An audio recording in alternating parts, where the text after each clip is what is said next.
Hello, I would like to welcome everyone to another episode of Recovery with Twicket.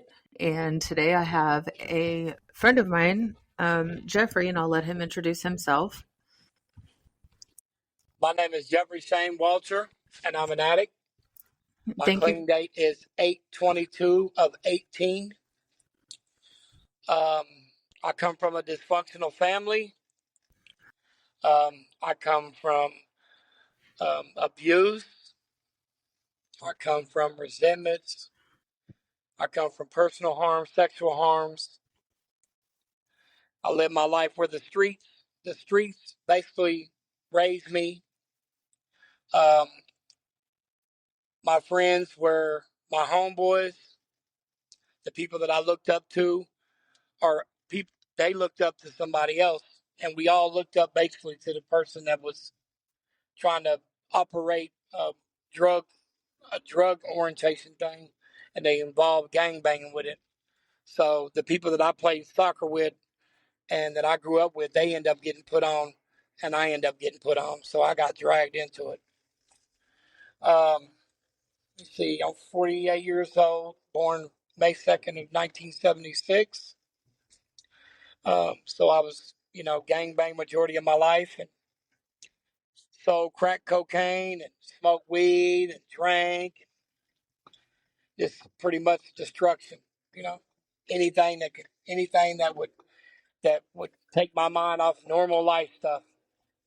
Um, I started going to jail at a young age. Um, I got adjudicated when I was 16 for a drive-by shooting.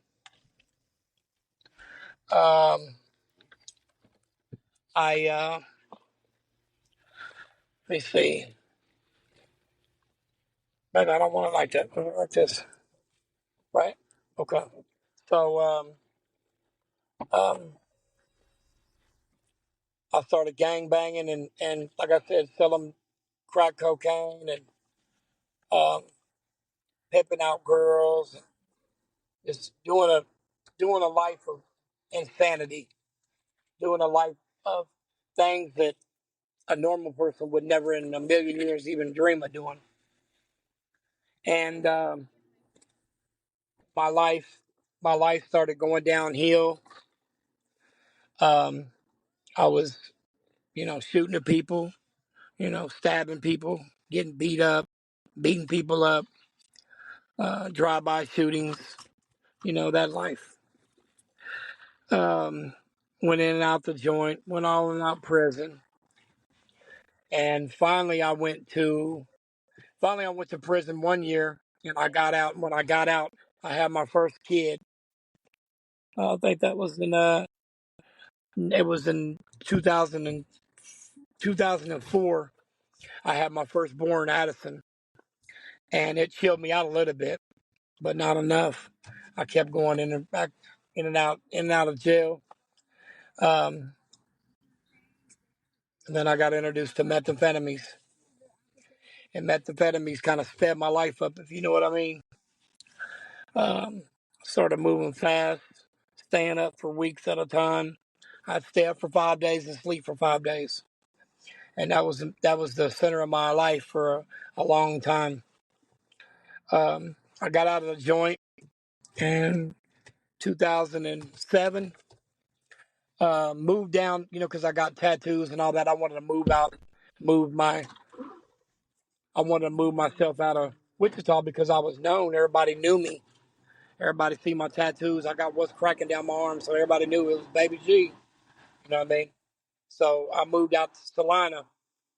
I was selling meth down there and running females on dates, and you know making all kinds of money any way I could make ends meet. You know, and I met a girl down in Wichita, Courtney Childers, is my second baby mama. Met her down in Wichita. I was down there and I was hustling. I was down there hustling and couldn't get my what I wanted to get. So I ended up staying stuck down in Wichita, and I ended up going back to Salina, and we had sex in my friend that I was staying with in her bed, and I fell asleep. About 10 o'clock at night, I heard a boom. First dude walked in the room, I stood up and I was fighting him, but there's like three other people ran in the room. They started beating me up. I jumped on the bed to run away from the situation. They swung a sword and cut my leg, amputated basically. Only thing kept my leg together was my tendons and my vessels.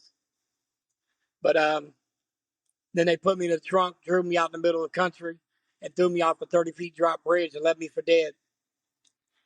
Um, then I kind of woke up from that, moved to Wichita and got sober for like, not really sober. I was abusing my pain medication and, getting pain pills off the streets because I was in pain.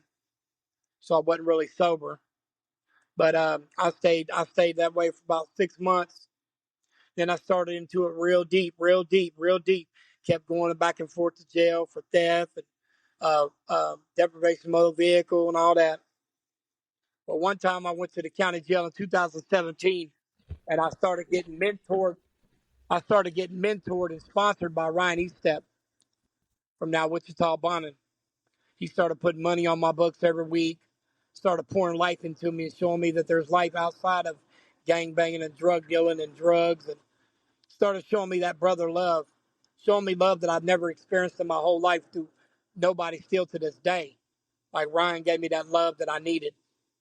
He actually loved me until I loved myself. I got out. I was messing up. I messed up one more time, and I've been sober ever since. I've been sober. I got my teeth fixed. I got my kids back in my life. I signed my rights over in 2015. I got my kids back, past their follicles. I stay in a $300,000 house. I got a brand new 2023 Camry. I got a 2022 Corolla. Like I said, I got all my kids living with me. I had a daughter named her Serenity because I found peace in my recovery. So I named her Serenity.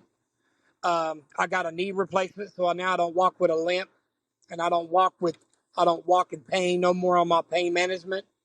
I'm own my own bail bonds company. The company's all in bail bonds. I'm a sponsor. I go to meetings. I work through the steps. You know, once a month, periodically, I'll go down Broadway, pick somebody up, and take them to detox. And when they get out, take them to Quick Trip, get them something to eat, cigarettes, take them to sober living, get them a job, and walk with them and help them. And actually, the one that's doing my interview right now, Tani, I helped her do the same thing. So it does work, and it works if we let it work, and we do recovery. And with that, y'all, I'll take another 24. Thank you. Thank you, Jeffrey. Yeah. Um, I've got a few questions. I love you so much. Yeah. How do you handle cravings or triggers? So the cravings, they go away after a while. The cravings, they go away after a while. They, I usually go to meaty. Like if I'm craving drugs bad, I'll still have nightmares of doing drugs and going back out in that life, and I'll go to a meeting or I'll call my sponsor. I've got a sponsor. I've been having the same sponsor for 6 years, almost 7 years now. I'll call my sponsor and he'll talk to me, or I'll find something to do. You know what I mean? Right, So the thing that most addicts do is when they're when they're when they're depressed and they're stressed out, they run to drugs. Like, they self medicate. That's what they do, and by self medicating, that's what leads us down the wrong path. I for just don't. sure. I don't self medicate no more. For sure. Not at all. How do you incorporate gratitude practices into your daily living? I'm selfless. I'm not selfish. I give back. I help people. I answer my phone. For sure. Um, I just pick up. I pick up. I don't pick up a dope pipe. I pick up the phone and I For lead sure. to the promised land. God's will, not my will. You know. For sure. Yeah.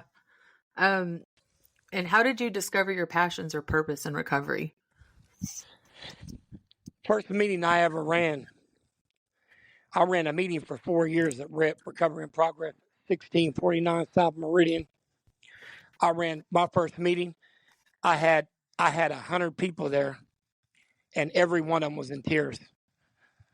I mean, I'm probably exaggerating to say every one of them, but 90% of the people that was at that meeting were in tears. That I set a good example, and I did a good meeting, and they loved my meeting. And by them loving my meeting, I kept doing it.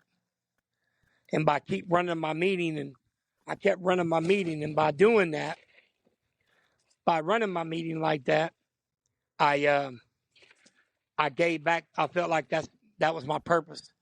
That I was giving back to the community. You know what I mean? Right.